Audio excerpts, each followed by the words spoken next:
Hi, I'm Brian Crombie, and we're going to be talking on The Brian Crombie Show. We're going to be talking about politics, arts, business, and social issues on The Brian Crombie Show on Canada One TV.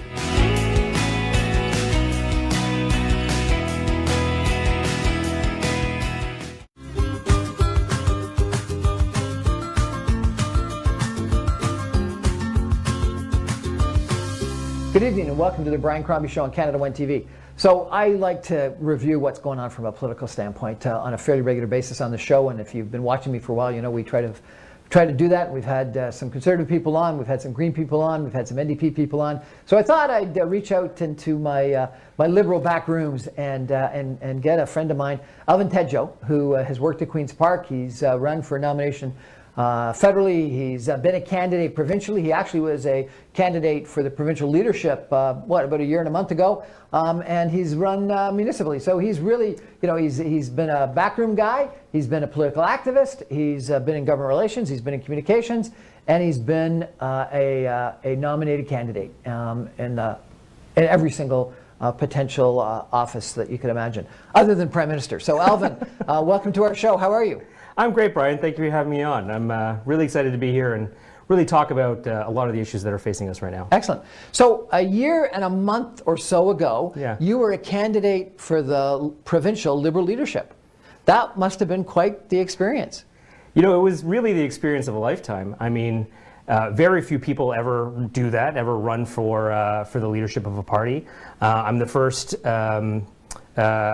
Canadian of Asian descent to ever run for the leadership of a provincial party in Ontario. Really? I didn't know that. That's good. Yeah, and that's something I'll tell my kids, and it really gave me the opportunity to travel the province and meet people and really meet Ontarians and talk to them about what their issues are and what they wanted to focus on. And yeah, it was a phenomenal experience. I pushed a couple of really big issues that I'm really proud of, and it's something I would never take back. I'm a real believer in delegated conventions and think that they're a great way to bring people sort of into the party and get enthusiasm and stuff like that. But I was really disappointed that it didn't go to a second ballot. There were obviously, Stephen Del Duca, who won, became leader, won with more than 50% on the first ballot, so he deserved to win. But there were a lot of good people, including yourself, also running. Why didn't it go to a second ballot? I mean, all kudos to Stephen and his team. They did a phenomenal job organizing their infrastructure and their reach across the province with young people, with people in diverse ethnic groups. They just did a phenomenal job doing that, and they blew everyone else out of the water. I do think, people like delegated conventions because of the drama. It does make it newsworthy. People are excited to see what will happen, who's going to cross the floor, who's going to point at somebody and, endorse somebody that you didn't necessarily expect, which is a lot of the reasons why people were arguing ahead of the convention and even a year before the leadership vote that we should keep this system.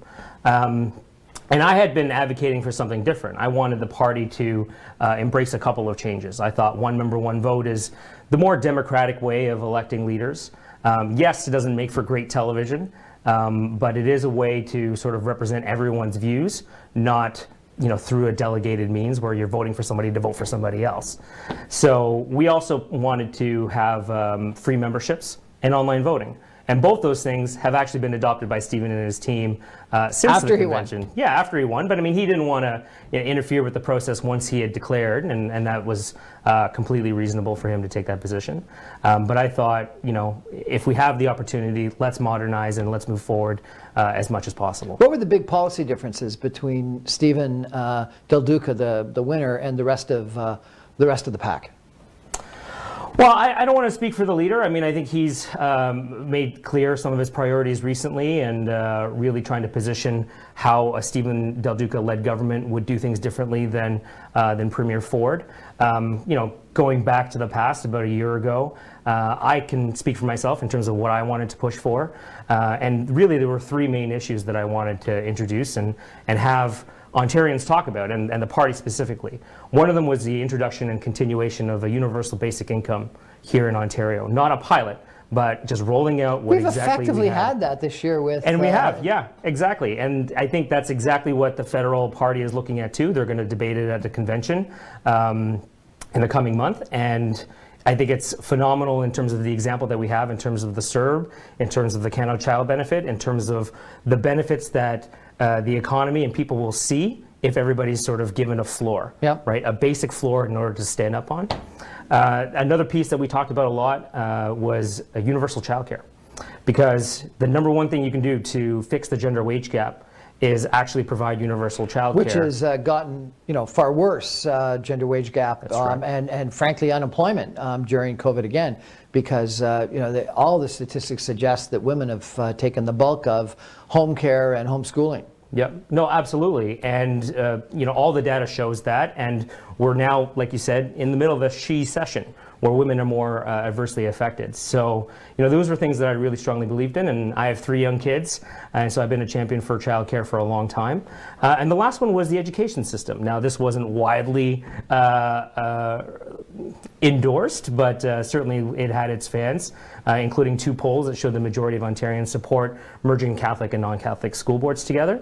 And really, I was the first Liberal candidate to ever say that. Yeah, I think a lot of people could justifiably say it makes sense from an efficiency standpoint, from an economic standpoint, from, frankly, a justice standpoint. Yeah. But I think whoever recommends it will get decimated politically, because all the Catholics will vote against you, and so therefore, and I don't know if you know this, but my second cousin was leader of the Liberal Party when Bill Davis, his name was Bob Nixon, he was leader of the Liberal Party when Bill Davis, then Premier of Ontario, instituted funding for separate schools. And there was a deal between the parties that no one would do it, because they all knew that it would end up being a political bombshell. And Bill Davis broke the deal and won a majority government when he did it, because what happened is a whole bunch of Catholics that were liberal voted Conservative in support of it. So it ends up being one of these political things that's, even though it may not make economic sense, it may not make justice sense, politically backing out of it, it's almost impossible, isn't it? It's very difficult. There are only 3 provinces left in Canada that do it: Ontario, Alberta, and Saskatchewan. Quebec and Newfoundland and Labrador both came out of it about 20 years ago. I don't think it's, yes, the economic argument is an important one, but I think to reflect better Canadian values and Canadian society as a whole and what we're moving towards in terms of diversity and inclusivity, I think it's important that we have a system that reflects that and provides the opportunity for people to learn about all religions, and that we're not dividing ourselves based on that. Alvin, so Stephen Del Duca, won with greater than 50% on the first ballot, but you haven't heard a lot of him this past year. And Doug Ford has sort of dominated the airwaves. Now it's obviously been COVID-19 and a pandemic, and he's had weekly, if not more often, press conferences on issues that we all are concerned about. Have the Liberals got a chance in the next election? Absolutely. I think Stephen and the Liberal team provincially have a lot to offer. I'm not a nominated candidate in 2022 in the next election, but I do know a lot of people who are running, and I believe that their message and their contrast with what Doug Ford is doing right now will resonate. Alvin, come on. Like, even Michael Couteau, one of the other leadership candidates, is running federally. He's bailing out of the ship. I don't know that I would say he's bailing. I think he has an opportunity to advance his career in the federal government, and he's taking that opportunity. He's going to be a backbench MP in the federal government if he wins, and it's a minority government there, and they're going to have an election, so there's no guarantee that he's win. And he's one of what, 3 remaining? No, there's 8. 8 Liberals. I'm so sorry. 8 remaining. I thought it was 3. 8 remaining Liberal MPPs. That's got to be a big hit to Stephen Del Duca to lose Michael Couteau. I mean, Stephen, he endorsed Michael and supports Michael as a friend as well. But, I definitely think there's going to be a challenge. And as you said, it seems like Premier Ford and his team have taken a lot of the oxygen out of the room. But there's a lot that this government has failed Ontarians on. We don't have sick days provided. They got rid of those from the previous Liberal government. I'm not suggesting that Doug Ford is not beatable. I just wonder whether it's going to be the NDP that's going to benefit right now, because we just, I'm a political hack. I'm a political junkie. I love it. I'm a news junkie. We haven't seen Stephen Del Duca a lot. Like, we haven't. Well, the party has just gone through this process, consulting its members and regular Ontarians about what their priorities are and what we should be running on in the future. So I think over the next year in the lead up to the election, you're going to see a lot more of him and a lot more of the ideas that the party will push forward. We're going to take a break. We're talking tonight with Alvin Tedjo, a political person from a long time period. He's run provincially, he's run federally, he's run for the leadership, he's run municipally. We're going to come back after a couple minutes of messages and chat a little bit about federal politics and municipal politics as well. Stay with us. Ontario का कोविड-19 plan फैलाव को रोकने और जिंदगियां बचाने में मदद फराहम कर रहा है। जब तक हम सबको वैक्सीन नहीं लग जाती, मास्क पहनें, अपने हाथ धोएं और फासला रखें। हम अब तक इकट्ठे चलते रहे हैं और पूरे ओंटारियो में रोजाना हजारों लोग वैक्सीन लगवा रहे हैं। आपकी बारी जल्द आने वाली है। ओंटारियो के वैक्सीन प्लान के बारे में मजीद जानें। अदायगी शुदा मिनजानिब हुकूमत ओंटारियो। मेरा नाम करेगा रोशन, मेरा रोशन भाग भाग के करता था वो सारे घर के काम। रोशन से रोशन था घर वालों का नाम। रोशन दिलवा दो गाड़ी का लोन, रोशन भर दो इन्वेस्टमेंट का फॉर्म। नहीं थी इसको कोई टेंशन, फिर क्या हुआ? फिर रोशन चला गया अब्रॉड, लग गया सब कामों को स्टॉप। बेटा, जब से तुम बाहर गए हो सब काम रुक से गए हैं। अम्मी, दूसरे मुल्क आया हूँ, लेकिन हमारे पास रोशन डिजिटल अकाउंट है ना। क्योंकि बैंक ऑफ पंजाब लाया पाकिस्तान का पहला मुकम्मल फ्री रोशन डिजिटल अकाउंट, जिससे आपको मिले मोबाइल ऐप, दुनिया भर में डेबिट कार्ड की फ्री डिलीवरी और बिना चार्जेस के इस्तेमाल की सहूलत, नया पाकिस्तान सर्टिफिकेट, स्टॉक मार्केट में इन्वेस्टमेंट का मौका, ऑटो लोन और ऑनलाइन यूटिलिटी बिल्स जैसी बेशुमार सहूलियात। अभी www.bop.com.pk पर ऑनलाइन रोशन डिजिटल अकाउंट फॉर्म फिल कीजिए और पाइए एक्सीलेंस यूनिट के जरिए 24 घंटे डेडिकेटेड सर्विसेज, ताकि आप अपनों से रहें दूर रहकर भी पार। बैंक ऑफ पंजाब, रखे हर फर्द का ख्याल। Century 21 Kingdom Realty. We take delight in helping people succeed whether they are our clients or agents. Worldwide recognized brand, game-changing technology, state-of-the-art marketing, industry-leading training, stunning office, great location, great commission splits, first access to pre-construction projects. If you want to be even more successful in your real estate career, join the Century 21 Kingdom Realty. To join our team, call 416-560-9559 or visit our website www.jointhekingdom.ca. Century 21 Kingdom Realty, 1099 Kingston Road, Pickering, Unit Number 2, Ontario. Here's to the people, pioneers searching for better, ambitious fortune seekers in strange new places. They're the inspiration behind Zoom, the fast and secure money transfer app from PayPal.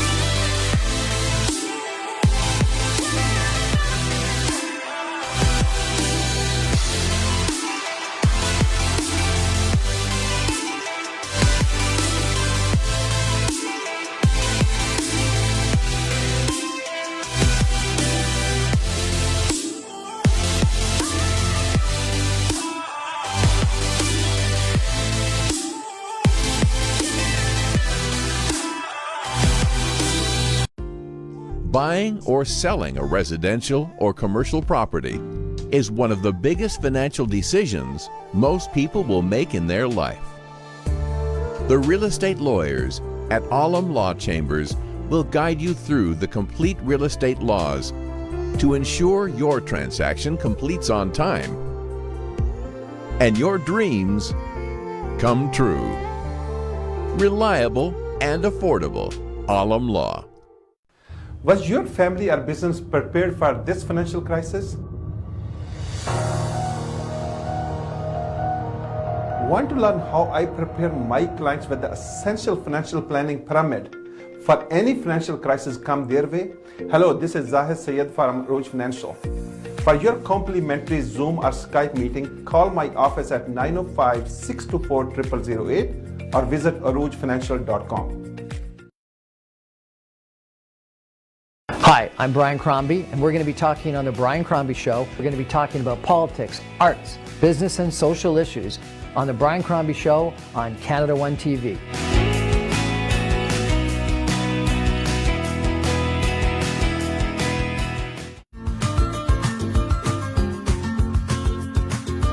Welcome back to the Brian Crombie Show on Canada One TV. We're talking with Alvin Tedjo tonight. He's really an interesting guy. I followed his career for a long period of time. He doesn't realize how many times that I've had an opportunity to vote for him. And it's interesting because he's run for nominations provincially and federally. He's been a candidate provincially, and he ran for the Liberal leadership of the provincial party, which is a pretty big deal. And traveled across the province for a couple of months, campaigned like crazy, got to stand up in front of a provincial audience, and that takes a lot of guts. And so, Alvin, congratulations. And you've, I think, stood up for some policy positions that took some guts as well. So, Thanks, congratulations, Brian. and thank you for that. I really appreciate it. So, I've tried to get you to say something provincially, but you're sticking to the party line, so I'll respect that. That's okay. Federally, do you think we're going to have an election this year? Yeah, I think it's very likely we do. I think the question is... Because Trudeau calls it, or because he gets defeated on a non-confidence vote? I don't know that it matters. I think something will happen that triggers it one way or the other. There's going to be a budget. It's going to obviously shock and awe some Conservatives and other people in the opposition. How can it shock and awe when you've seen what the budget is, $1.8 trillion in the United States?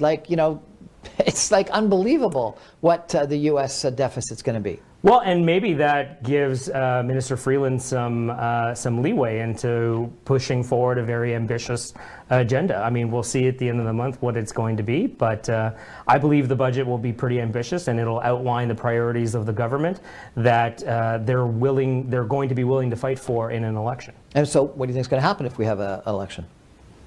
Right now the federal Liberals are polling pretty high. They look like they're in majority government territory, and sort of related to what we were saying earlier. So that would suggest that he's almost going to engineer it then. Trudeau's almost going to engineer it.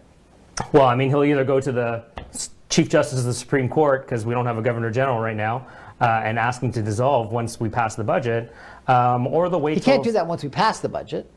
Well, you could just pass the budget and then ask to dissolve Parliament. But what's the justification? You got to have a justification to call an election early. You got to have a justification, right? And if the budget gets passed, what's the justification? If he wants to come forward with an infrastructure bill like the U.S., but that should be included in the budget in the Canadian political system.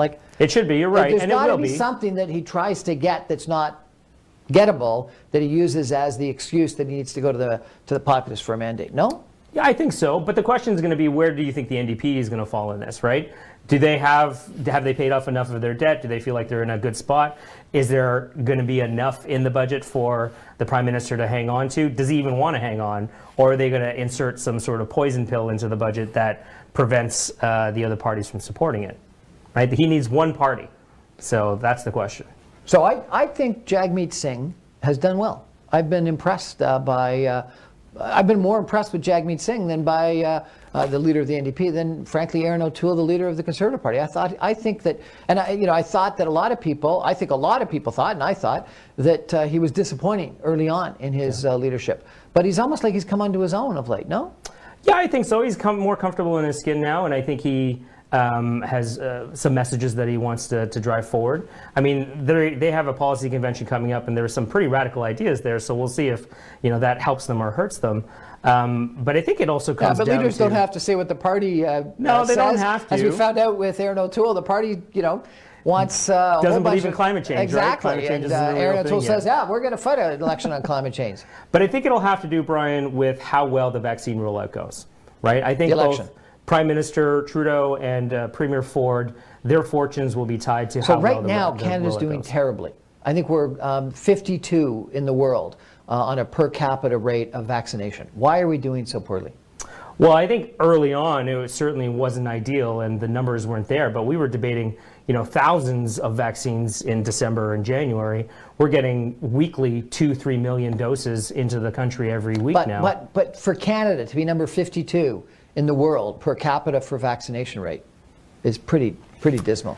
I don't know, Brian. I mean, I think as long as those vaccines that we get are going into the arms of people who are most at risk, and that the Premier does his side of the ledger and actually puts those vaccines in arms and not keeps them in freezers. So how have we actually been doing that? Because I think what they've been doing is they've just been distributing it sort of on a per capita basis by age. And clearly elderly is an at-risk group. But it doesn't seem like they haven't made some decisions like you've seen in the United States to do frontline workers, to do to teachers, to go for communities that are higher risk. And I can understand that maybe some people in Ontario that would get less than their per capita share might get upset. But the reality is that parts of Toronto and parts of Peel are hot spots provincially.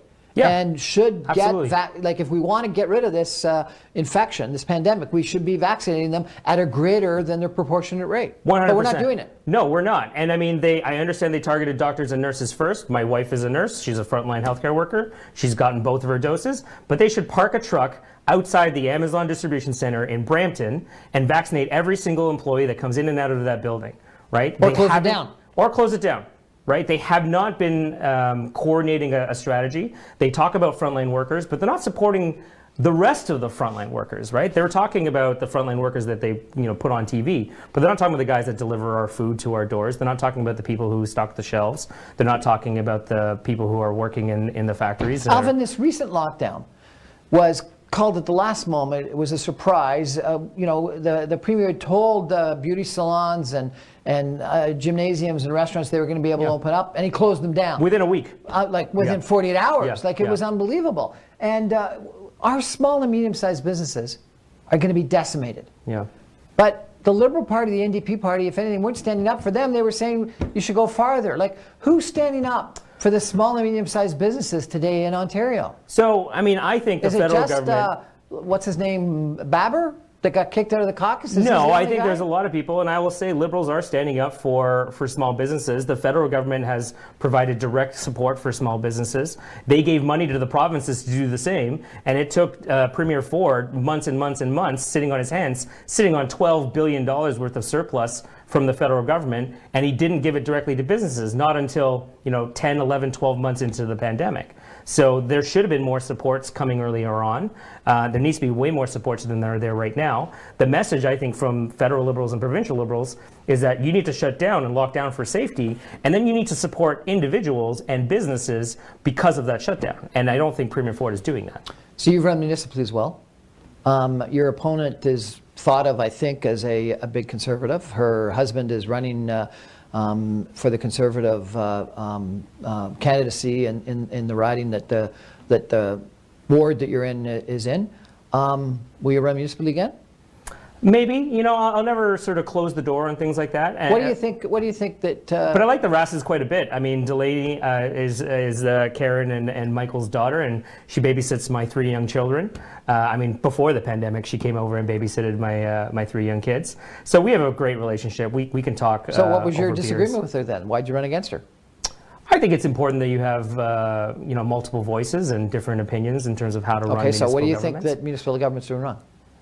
I ran against her. This was now quite a while ago. It was back in 2014. I think Karen's actually been doing a pretty good job, and the municipal government here in Mississauga has done a pretty adequate job during this pandemic, and I think there's been a lot of strong leaders on council, and so I don't really have any open criticism of what they're doing right now. Okay, so you're not going to run municipally, given that answer. Well, seats might open up, Brian. I mean, you never know. Okay. So where's the next step for you?